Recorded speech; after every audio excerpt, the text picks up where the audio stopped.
Bonjour à tous. Oui, alors peut-être que vous venez de le définir, parce que vous savez, on peut mettre beaucoup de choses derrière les mêmes mots. Je me reconnais tout à fait. Et je dirais, j'ai fondé alors, on va dire, un éclectisme à partir de trois choses. La première chose, c'est que je suis pour la pluridisciplinarité.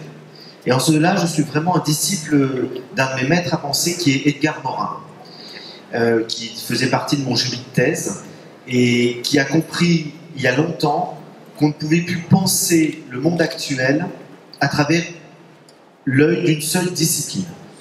Si je veux parler par exemple aujourd'hui des défis du monde actuel, ou même si je veux parler du bonheur tel qu'il se pose pour l'homme contemporain, eh ben je suis obligé de faire appel à la philosophie, à la psychologie des profondeurs, à l'histoire, à l'anthropologie, à la sociologie. Toutes ces disciplines apportent un éclairage complémentaire. Et la science. Dans mon livre sur le bonheur, je me suis passionné en tant que philosophe à utiliser ce que la science nous dit sur la chimie du cerveau. Parce que c'est un apport qui permet aux philosophes aujourd'hui d'avoir une pensée plus riche, plus complexe que le philosophe de l'Antiquité sur cette question-là. Donc le philosophe, à mon avis, par définition, s'il se veut en recherche de vérité, doit utiliser tous les matériaux, tous les moyens, toutes les disciplines qui lui permettent de chercher, d'être au plus près de cette vérité. Et puis la deuxième chose, c'est que je suis sans doute éclectique aussi dans le sens où la sagesse ou la philosophie ne se limite pas pour moi, comme pour 90% de mes confrères, à l'Occident.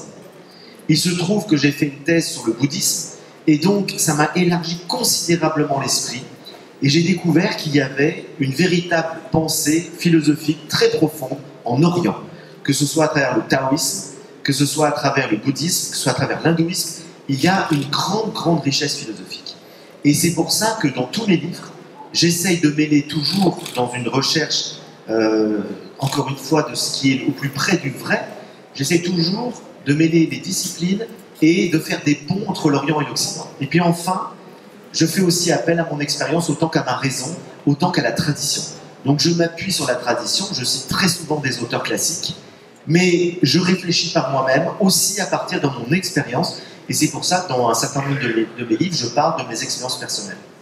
Alors, précisément, ce livre, le plus récent livre, on espère certainement que ce n'est pas le dernier, parle de la puissance de la joie, et vous posez la question de savoir finalement, mais vous êtes peut-être un des premiers à la poser de cette manière-là, si on peut la faire émerger, l'apprivoiser. Comment on peut la faire émerger, l'apprivoiser, la cultiver, et comment on peut emprunter ces chemins vers la joie.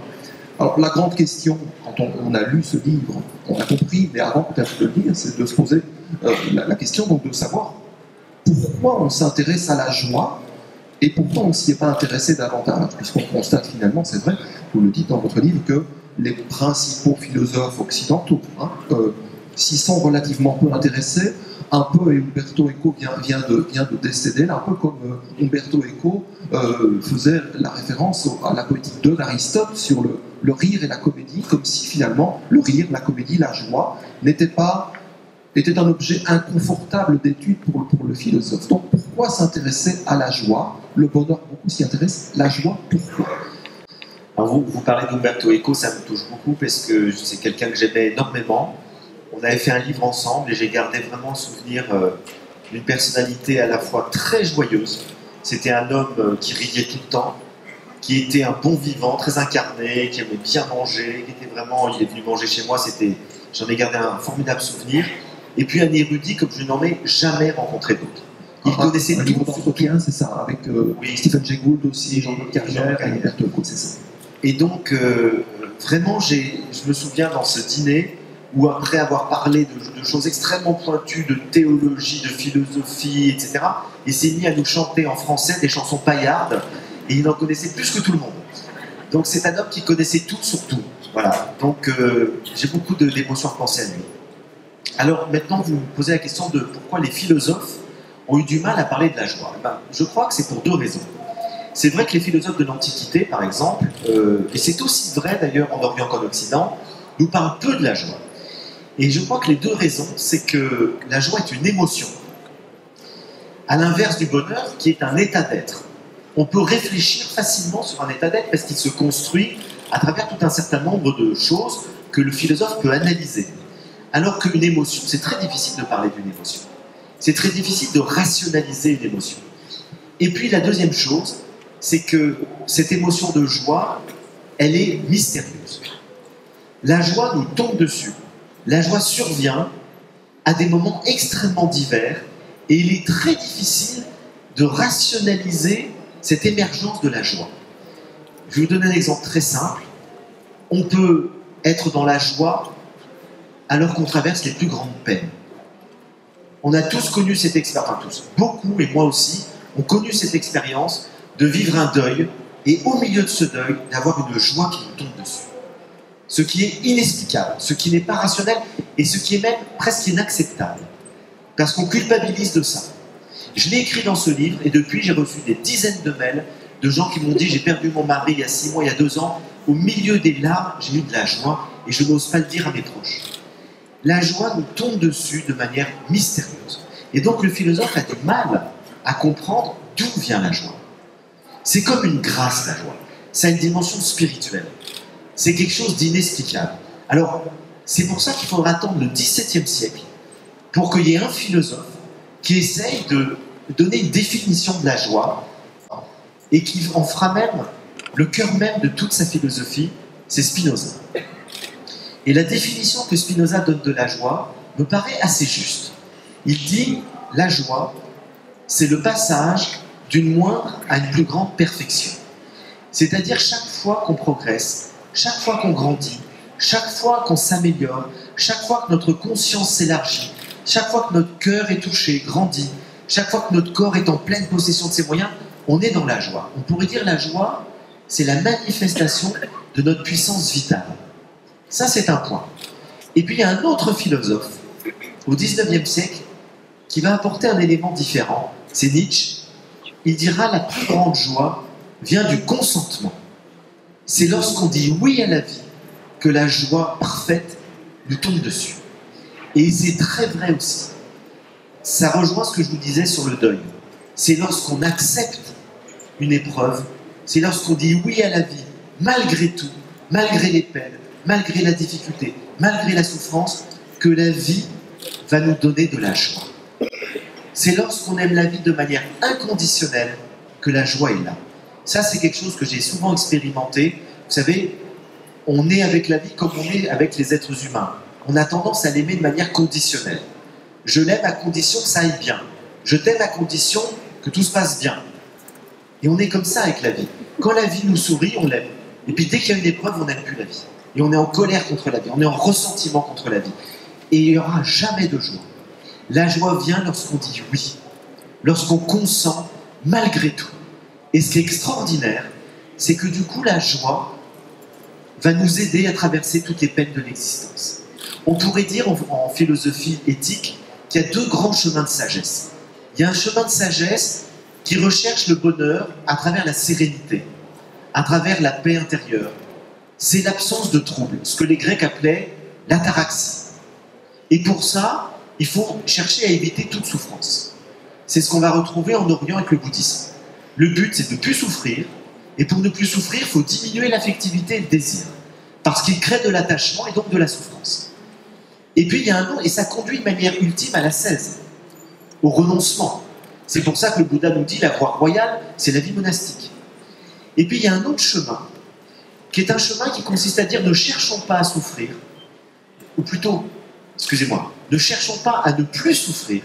La souffrance est inhérente à l'existence. Ne cherchons pas à diminuer notre affectivité, notre désir, nos attachements. Vivons pleinement, mais cultivons la joie pour arriver à traverser toutes les difficultés et les souffrances inhérentes à l'existence.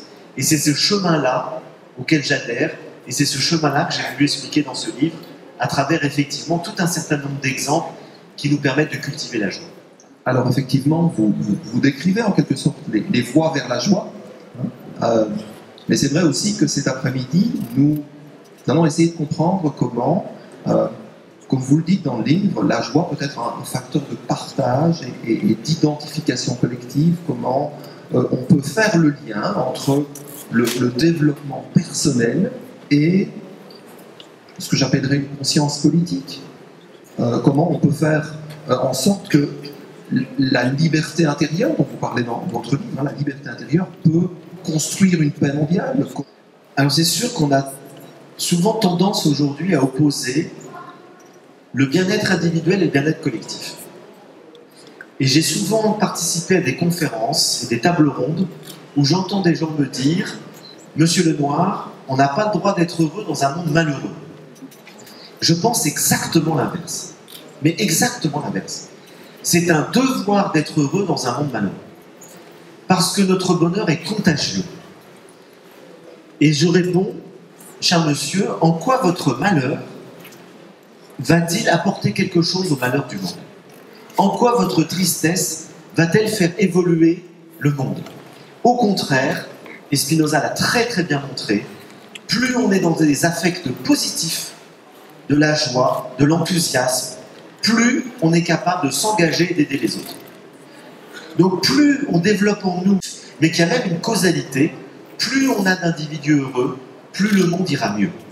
D'autant plus que le bonheur profond n'est pas du tout un bonheur égoïste. Et c'est là qu'il y a aussi une confusion. Parce qu'aujourd'hui, on est dans un monde évidemment très égoïste, dans lequel, à travers la publicité, les médias nous présentent un bonheur factice, qui est un bonheur uniquement fait du consumérisme. Donc, soyez heureux parce que vous serez heureux, parce que vous aurez une belle maison, une belle voiture, une belle réussite sociale. Voilà. Mais je suis désolé, ça ne correspond pas du tout aux critères profonds du bonheur, tels que les philosophes et les psychologues et les sociologues l'analysent. Au contraire, toutes les études montrent que ce qui rend les gens le plus heureux, c'est la qualité de relation qu'ils ont avec les autres. C'est faire une activité qu'ils aiment. C'est être dans un état d'esprit qui leur permet de développer ce qu'ils ont de meilleur en eux. Et donc le bonheur profond est toujours lié aux autres, est toujours lié à une forme d'altruisme, de lien, de communion avec les autres. Ce qui fait que les gens qui n'ont aucune qualité relationnelle avec les autres ou qui sont profondément égoïstes ne sont pas profondément heureux. À l'inverse, des gens qui n'ont rien, qui sont juste au seuil où ils peuvent survivre, s'ils ont une qualité de relation avec leur entourage, peuvent être très heureux. Et j'en ai fait l'expérience, c'est là que j'ai eu un choc dans ma vie qui m'a complètement changé mon regard. J'en ai fait l'expérience à 20 ans. Je suis parti pendant 4 mois en Inde et j'ai travaillé dans un mouroir et dans une léproserie. Donc j'ai vu des gens qui étaient à l'extrême de ce que nous on considère comme le seuil de désespoir. On se dit, mais si j'étais lépreux ou si j'étais dans un mouroir, je serais désespéré. Et j'ai vu les gens les plus rayonnants que je n'ai jamais rencontrés. Des gens qui étaient dans une joie de vivre incroyable. Ça m'a changé toutes mes valeurs. Et c'est à partir de là que j'ai réfléchi au bonheur et à la joie. Parce que je me suis dit, ce n'est pas du tout lié aux critères qu'on nous dit en Occident toute la journée. Je suis rentré à Paris au bout de 4 mois, je vais dans le métro parisien, je vois tous les gens déprimés. Je me dis, mais qu'est-ce qui s'est passé? Il y a eu un drame et tout. Puis non, je m'aperçois que c'est normal. On fait la gueule dans les grandes villes et on rayonne de joie dans les bidonvilles à Calcutta.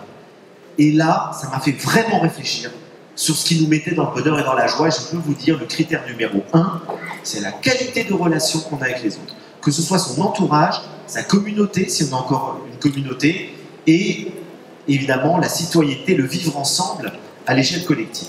Donc le lien est très fort, le lien est immédiat.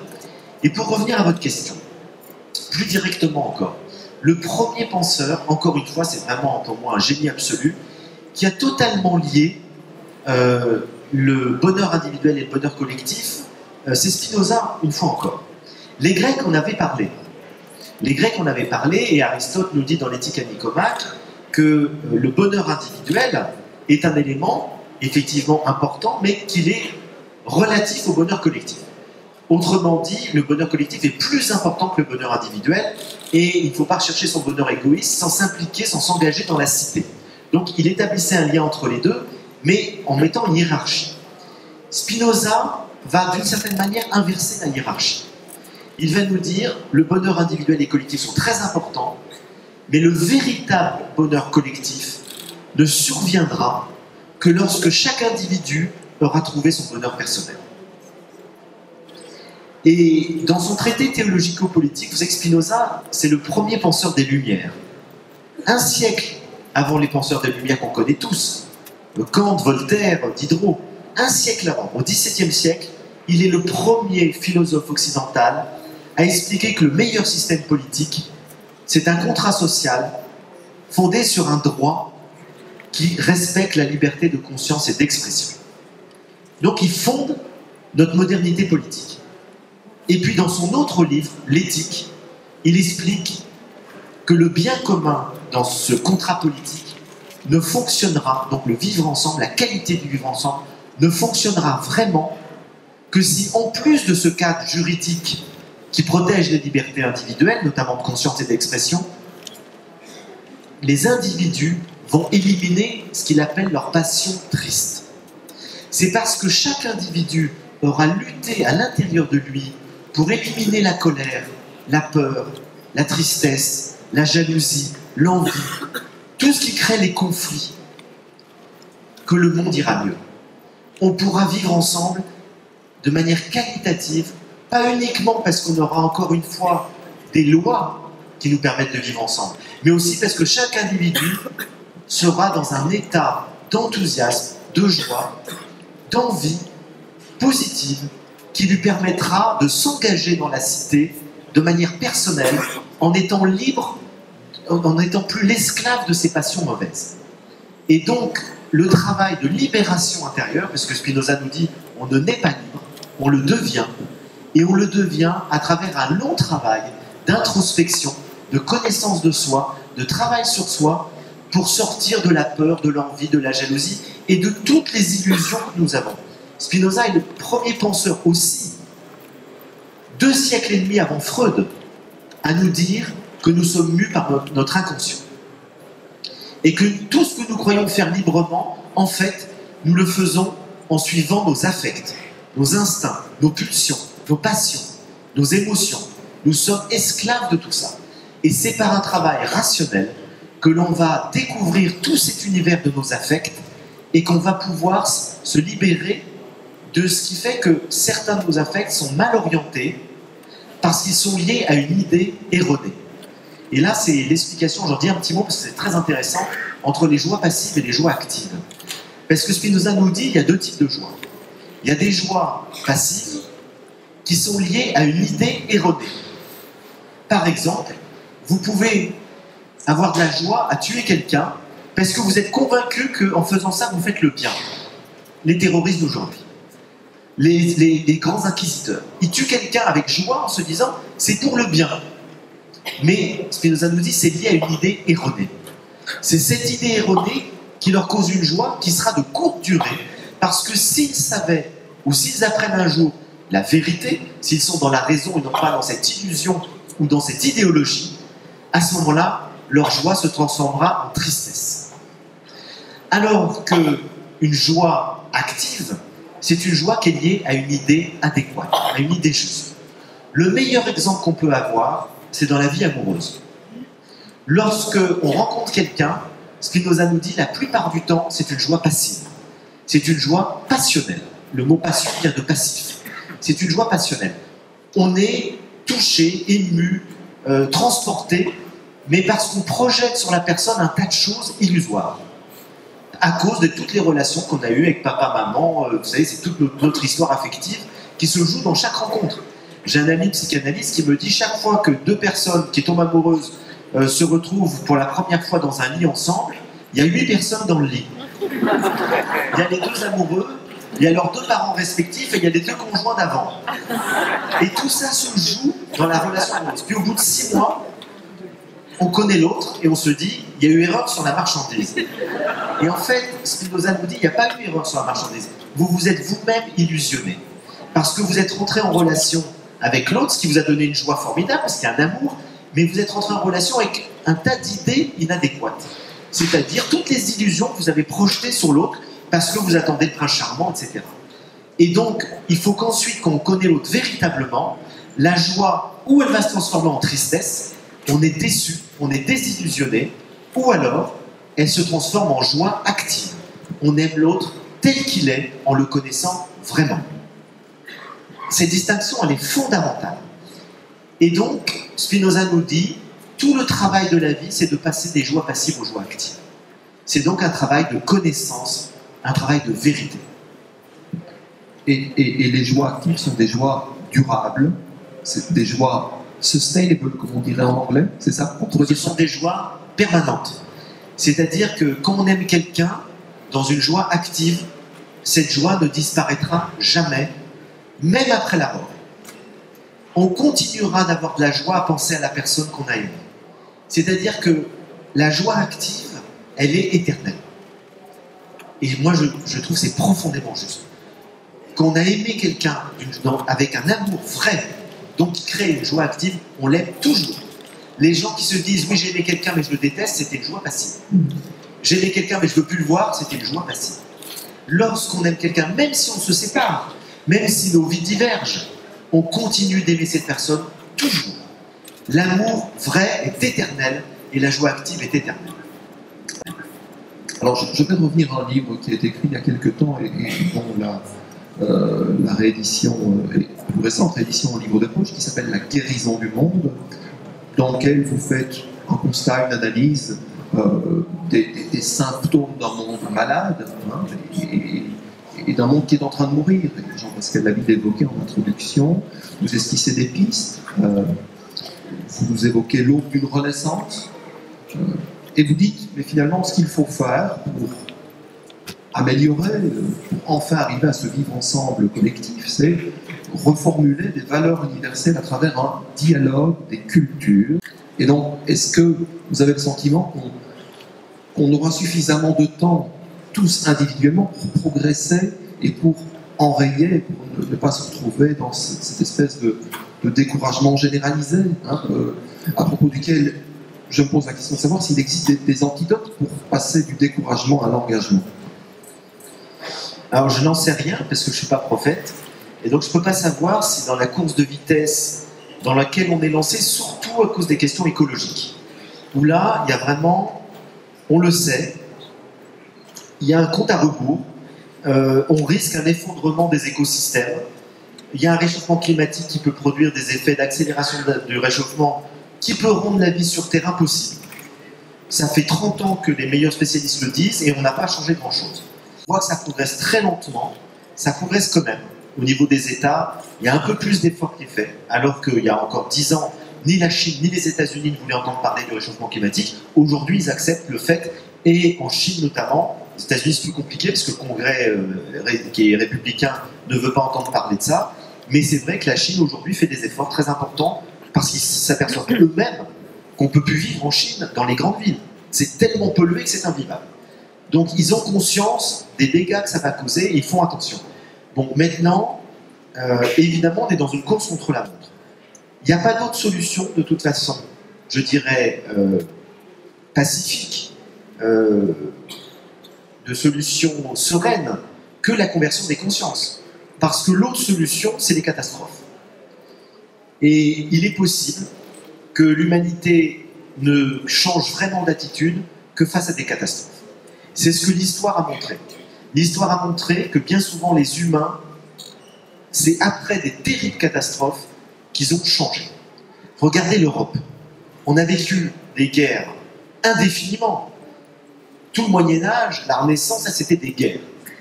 Le XXe siècle, on a été incroyablement loin dans l'horreur avec 2 guerres mondiales qui ont fait des dizaines de millions de morts. Il a fallu attendre ça pour qu'enfin on fasse l'Europe. C'est pour ça que je suis extrêmement attaché à l'idée de l'Europe. Elle est capitale. Et donc, aujourd'hui, on ne réalise pas la chance qu'on a de vivre en paix en Europe.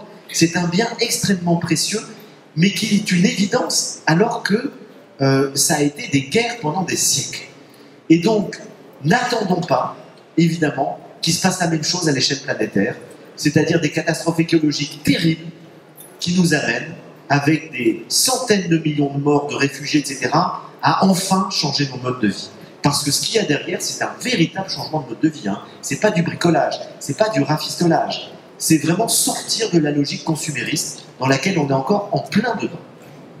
Ce que vous évoquez là, c'est un peu le catastrophisme éclairé dont on parle de temps en temps. Enfin, éclairé, oui et non. C'est-à-dire que c'est attendre qu'il arrive pour se dire, bon, bah, effectivement, on va changer.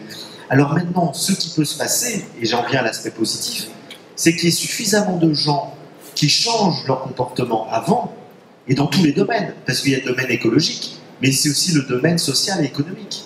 Et donc, effectivement, il y a des gens qui sont en train de vivre autrement, qui ont décidé de développer une économie sociale et solidaire. Il y a des chefs d'entreprise qui ont décidé de ne pas rechercher la maximisation du profit. Alors, ce n'est pas des multinationales, ce sont des petites entreprises qui ont décidé qu'une fois qu'ils arrivent à vivre correctement, ça suffit. Le reste, ça sert à engager des gens, ça sert à être un bénéfice pour la société, et pas un bénéfice pour des actionnaires qui vont mettre tout ça dans des îles où on ne paye pas d'impôts. Parce que là, c'est ce qui fout en l'air la société. Donc finalement, il y a des consciences partout. Il y a des gens à tous les niveaux. C'est aussi bien dans les gestes écologiques qu'on peut avoir au quotidien que dans la manière dont effectivement on décide de vivre, on décide de développer son entreprise. Et on voit de plus en plus de consciences qui se réveillent et qui agissent de manière responsable. Responsable pour l'humanité, pour le bien commun. Ça grandit. Des études sociologiques américaines nous disent que c'est environ, dans les pays occidentaux, 20% des gens qui vivent comme ça et qui sont dans cette conscience. C'est encore une faible minorité, mais ça grandit, parce qu'il y a 30 ans, ça n'existait pas. Et donc, on est effectivement dans un mouvement. Regardez Pierre Rabhi, il y a 40 ans, il disait déjà tout ça. Personne ne l'écoutait. Aujourd'hui, c'est une star. Ça veut dire que ces idées ont beaucoup plus d'impact, beaucoup plus d'écho, et qu'il y a plein de gens qui font des changements de vie, qui décident effectivement d'être responsables au quotidien. Et donc là-dessus, je pense que ça grandit. Maintenant, est-ce qu'on basculera dans un seuil critique qui fera que la société globale va être dans ces nouvelles valeurs, dans ce nouveau paradigme, à la fois de responsabilité individuelle et collective, qui rendra la vie sur Terre plus harmonieuse, plus équilibrée, plus juste, avec un meilleur partage des richesses? Est-ce que ça va se faire en 10 ans, en 30 ans ou en 100 ans? Je n'en sais rien, mais c'est vrai qu'on a intérêt à ce que ça se fasse vite par rapport à la fois aux défis écologiques, mais aussi aux défis économiques, où on voit que la financiarisation de l'économie va encore créer, évidemment, des effondrements très importants, et on est sans doute à l'aube d'un nouvel crack financier très important. Combien en faudra-t-il, et jusqu'où, pour que un certain nombre d'autorités, à la fois dans le monde de la finance, dans le monde de l'entreprise, et surtout dans le monde politique, établissent des règles pour qu'on arrête d'être dans cette logique, cette fuite en avant, qui fait qu'on a fait de l'économie simplement une recherche de profit immédiat à court terme, alors que l'économie peut très bien fonctionner, et beaucoup mieux, lorsqu'on est dans une recherche de long terme et d'un meilleur partage des richesses. Vous, individuellement, et au travers de vos écrits et de vos conférences, vous sentez cette mission de réveiller les consciences individuelles pour un destin collectif? Je ne me sens aucune mission. Je ne suis missionné de rien, ni par personne, ni par moi-même. Donc je me sens simplement que j'ai envie de faire partager mes convictions. Simplement, j'ai compris un certain nombre de choses qui me paraissent importantes et que j'ai envie de partager. Et je rencontre partout dans mes conférences, etc., des gens qui me disent « On a lu vos livres, on a retrouvé dans vos livres ce qu'on pensait. » C'est que la plupart du temps, les gens n'apprennent rien en lisant mes livres. Ça ne me désespère pas du tout, au contraire, je trouve ça très bien.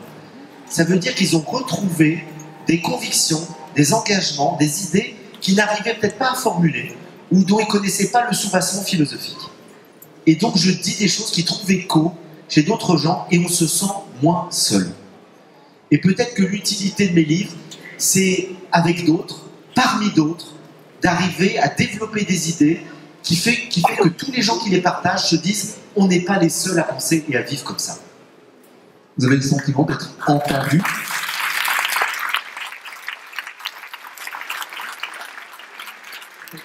Par les politiques, par des Alors d'être entendu, je crois. Par les politiques, pas du tout. D'abord parce qu'ils lisent pas mes livres, ça les intéresse pas. Ils sont pas du tout dans la recherche d'une conscience, d'une élévation de la conscience. Ils sont dans la recherche d'une efficacité qui lie à une ambition de pouvoir personnel. Et donc du coup, l'un dans l'autre, on est très très loin de tout ce que j'explique dans mes livres qui les dérangerait tellement que je ne sais même pas si je serais capable d'en venir à bout. On est dans deux logiques différentes. Et chaque fois que j'ai rencontré des hommes politiques, je vois par exemple François Hollande. Avant l'élection présidentielle, avant même qu'il soit désigné par la primaire, pendant la primaire socialiste, je l'ai invité parce que je me suis dit, c'est quelqu'un que je connaissais un petit peu, je savais qu'il avait des idées social-démocrates, je me dis c'est quelqu'un qui pourrait être réceptif à un certain nombre d'idées, qui irait dans ce sens-là. Je l'ai invité à dîner chez moi, il y avait Edgar Morin, Éric Emmanuel Schmitt et André Comte-Sponville. Pendant 3 heures, on a eu des échanges sur toutes ces questions-là. Il n'a rien entendu. Il souriait, il disait ah oui. Je sentais qu'il s'en fichait complètement. Et il a dit à la fin, oui, mon fils me dit des choses similaires, mais je pense qu'il y a d'autres urgences dans la société. Voilà. Bon, et on voit aujourd'hui le résultat, 5 ans après, bon, la France ne va pas mieux, c'est le moins qu'on puisse dire. Donc je crois que les politiques pures, ceux qui ont fait de la politique une carrière, sont dans d'autres logiques. Malheureusement. Vous parlez quelque part de l'effet anxiogène de l'information. C'est un mal nécessaire de notre siècle, ça, l'information telle qu'elle est gérée, avec effectivement une espèce de mise en spectacle très, très peu rigoureuse, hein, c'est ce que vous écrivez, je crois, quelque part. Et alors, il y a l'information, les médias, et puis il y a le rôle de l'école aussi. Est-ce que vous intervenez, vous, dans les écoles? Est-ce que vous parlez aux enseignants, parlez aux étudiants? Alors, sur l'information d'abord, puis je parlerai des écoles après. Sur l'information, vous avez raison de dire que c'est un mal nécessaire. C'est nécessaire parce que heureusement qu'on a de l'information. Heureusement qu'on a de la presse, des nouvelles, qu'on sait ce qui se passe ailleurs et que cette information circule librement. Maintenant, l'inconvénient de ça, d'une part, c'est que on peut tout entendre, et notamment sur les réseaux sociaux, c'est terrible comme l'information peut être complètement polluée, il y a toutes les théories du complot qui sont dedans. Et donc, moi, j'entends des gens me dire, mais tu sais pas, on va construire une mosquée dans la Tour Eiffel. Je lui dis, où est-ce que tu as vu ça? Sur les réseaux sociaux. Je lui dis, bon, tu crois que c'est vrai? Ah oui, bon bah, c'est n'importe quoi. Donc, en permanence, il y a comme ça des fausses informations, des rumeurs qui circulent sur les réseaux sociaux. Ensuite, dans les médias officiels, il y a heureusement beaucoup plus de sérieux dans le traitement de l'information, mais il y a un autre problème. C'est que les médias officiels ne fonctionnent qu'à travers une loi universelle. On annonce que les mauvaises nouvelles. Et donc, ce qui fait l'information, c'est que quelque chose, on annonce la mort d'Umberto Eco. On ne va pas annoncer que son anniversaire et qu'il est en bonne santé. On annonce qu'un train déraille et pas qu'un train est arrivé à l'heure. Donc, finalement, si on suit les informations... En Belgique, c'est assez difficile de répondre. Donc, si on suit les informations, on se dit tout va mal. Or, les informations ne sont pas le monde. Les informations, c'est le spectacle médiatisé du monde. Ce n'est pas le monde. Et donc, quand vous voyez les infos, vous êtes totalement déprimé. Et puis, l'antidote à ça, c'est de voyager. Alors moi, je voyage tout le temps maintenant. Ça me donne un moral extraordinaire. Parce que beaucoup de gens vont très bien partout dans le monde. Et là, je suis entre le Canada, la Côte d'Ivoire, la Finlande, la Chine, etc. Et partout, je rencontre des gens heureux, des gens qui vont bien, des gens pauvres, des gens riches, des gens des classes moyennes, qui vont très bien. Simplement, c'est pas ça qu'on va vous annoncer aux informations.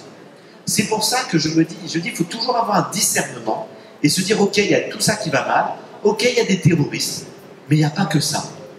Et on a beaucoup plus de chances de mourir d'un accident de voiture que dans un attentat terroriste. Mais c'est évidemment l'émotion de voir des images de gens qui se font tuer dans des concerts qui nous bouleversent. Mais rationnellement, ça ne devrait pas du tout nous émouvoir, à part la compassion pour les victimes.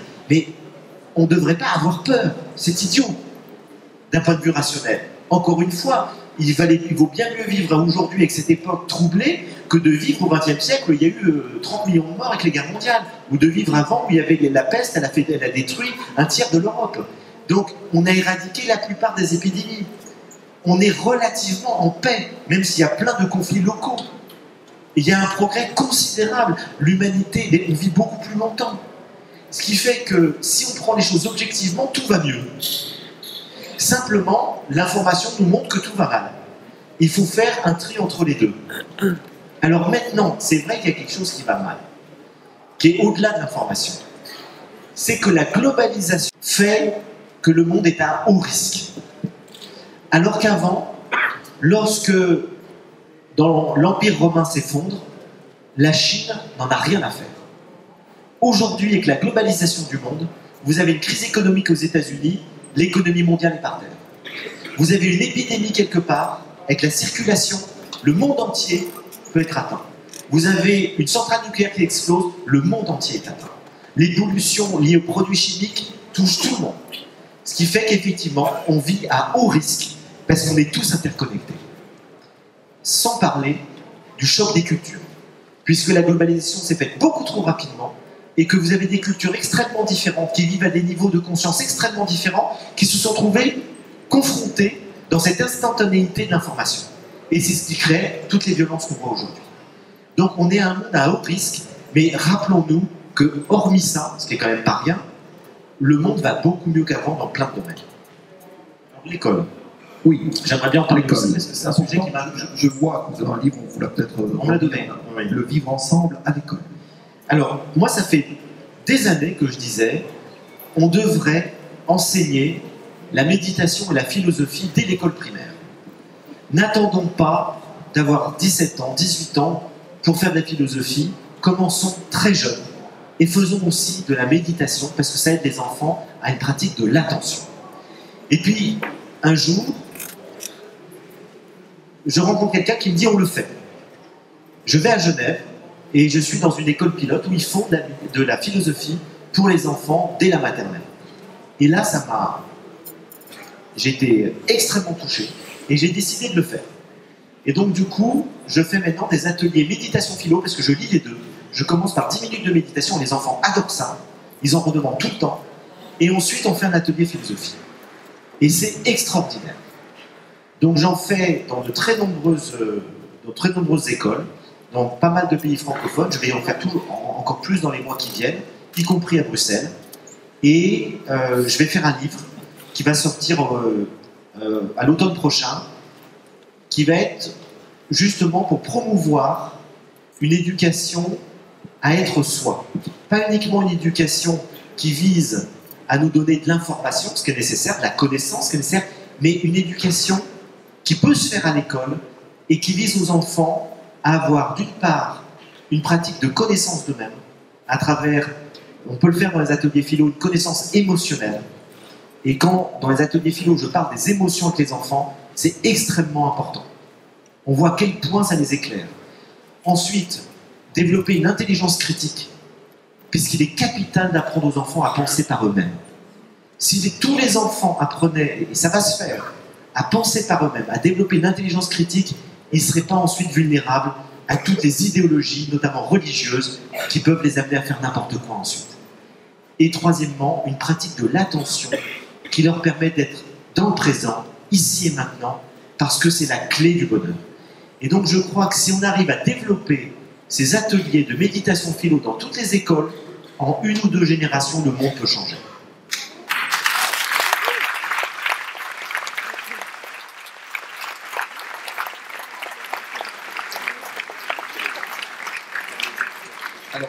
Mais mes 2 questions sont assez claires. La première, c'est, peut-être vous y répondrez en 2 d'ailleurs, c'est cette joie parfaite dont vous parlez à la fin de ce livre. Qu'est-ce que c'est cette joie parfaite? J'aimerais terminer là-dessus. Peut-être est-ce que vous souhaiteriez qu'il y ait des centaines, des milliers de fondations de cette nature-là? Comme toutes les fondations, tous les mouvements, celui de Pierre Rabhi, Colibri et de nombreux autres, qui s'engagent pour réunir des citoyens qui ont envie d'agir ensemble. Parce que seul, on est un peu démunis. Mais lorsqu'on est ensemble, on est très fort. Et donc, je trouve que c'est extrêmement précieux. Maintenant, la question de la joie parfaite. La joie parfaite. Alors, la joie parfaite, vous savez, il y a une petite anecdote qui va vous paraître assez incompréhensible, mais j'essaierai de vous l'expliquer après. C'est François d'Assise, ce grand saint du Moyen-Âge, qui pose la question, il chemine avec un de ses frères qui s'appelle Frère Léon, et lui dit, Frère Léon, sais-tu ce que c'est que la joie parfaite? Et Frère Léon, il commence par dire, bah, la joie parfaite, ça doit être d'aller à la messe. Et Frère François d'Assise va dire, mais pas du tout, tu n'y es pas du tout. Alors il cherche, bah, est-ce que c'est de prier? Mais pas du tout. Bah, alors il va lui sortir toutes les bongueuseries possibles, et François d'Assise, chaque fois, lui dit pas du tout. Alors Frère Léon est exaspéré, il dit, mais c'est quoi la joie parfaite? Et François d'Assise lui dit, tu vois, on est en train de marcher, on est fatigué. Ça fait des heures qu'on marche. La nuit commence à tomber. On a froid, on a faim. Il neige. Imagine, on va arriver dans notre monastère, les frères vont pas nous reconnaître. Ils vont croire qu'on est des brigands de grand chemin. Ils vont nous lancer des pierres, nous insulter, et on va devoir continuer à marcher dans le froid et la neige. Voilà la joie parfaite. Je vous laisse méditer. Alors ça me fait penser, ce qui m'a éclairé sur ça, c'est ce que disent les orientaux. Vous voyez, comme c'est utile de pouvoir faire des liens avec les philosophies d'Orient et d'Occident. Ce qui m'a parfaitement éclairé sur cette anecdote de François d'Assise, c'est ce que dit la philosophie de l'Inde sur la joie parfaite. La joie parfaite, pour l'Inde, c'est de ne plus avoir d'ego. C'est exactement ce que nous dit François d'Assise. Il nous dit, avec cette histoire, tu es dans la joie parfaite lorsque tu te fiches de ton confort, lorsque tu n'en as plus rien à faire qu'on te considère, qu'on te reconnaisse. Parce que l'ego, c'est quoi? L'ego, c'est s'identifier au petit personnage que nous sommes. Je suis Frédéric Lenoir et donc je suis attentif aux critiques, aux compliments, à ce qu'on pense de moi, etc. C'est ça qui tue la joie. Ce qui met dans la joie, c'est de ne plus être là-dedans. C'est d'être au-delà de l'ego. Alors on a tous un ego. L'ego est nécessaire. L'ego, c'est ce qui nous permet de nous construire comme un individu séparé des autres, qui a conscience de sa valeur. Heureusement qu'on a conscience de notre valeur, sinon on serait psychotique. Ou alors on est névrosé, on manque d'estime de soi, on manque d'amour de soi. Donc l'ego est indispensable. Et en même temps, si on veut être dans la joie et si on veut être dans un bonheur profond, il faut savoir lâcher l'ego. L'ego sera toujours là. Il y a des gens qui nous disent on va tuer l'ego. Je connais quelqu'un qui n'a plus d'ego. Ça n'existe pas. Si on vous dit ça, c'est un gourou. L'ego est toujours là, mais on peut le lâcher. On peut être capable de ne pas être mu par son ego. C'est-à-dire qu'on peut être lucide sur son ego pour savoir que c'est l'ego qui nous dit ça et se dire bon, j'écoute pas mon ego, je m'en fiche. Donc on peut lâcher l'ego. Petite anecdote, est-ce que j'ai encore une minute? Oui. Petite anecdote, j'étais avec le Dalai Lama, j'ai eu une chance énorme de rencontrer 12 fois le Dalai Lama. Et je l'ai rencontré une fois chez lui en Inde, il m'attendait dans son salon, il n'a pas vu que j'étais arrivé. Et il était à l'autre bout de la pièce, près d'une fenêtre, et je vois qu'il prend une pierre, qu'il la lance sur un chat qui miaulait dehors. Et là, je suis sidéré. Je dis, quoi? Le bodhisattva de la compassion qui lance une pierre sur un chat? Ce chat qui pourrait être un grand lama réincarné? Un Bouddha? Et là, je suis sidéré. Et le Dalai Lama voit que j'ai vu, et il est sidéré. Donc on reste tous les deux comme ça, et au bout de 2 secondes, il se met à éclater de rire, comme il sait faire tout le temps. Il éclate de rire, et il me dit « Il y a encore du chemin à faire pour atteindre l'éveil. »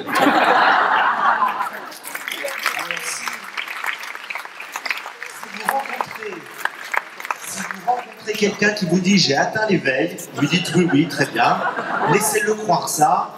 Il est encore dans les illusions de l'ego. L'éveil ne s'atteint jamais définitivement. C'est graduel, c'est progressif. Chaque fois qu'on lâche l'ego, on est dans l'éveil. Et il y aura toujours un moment donné où l'ego va revenir.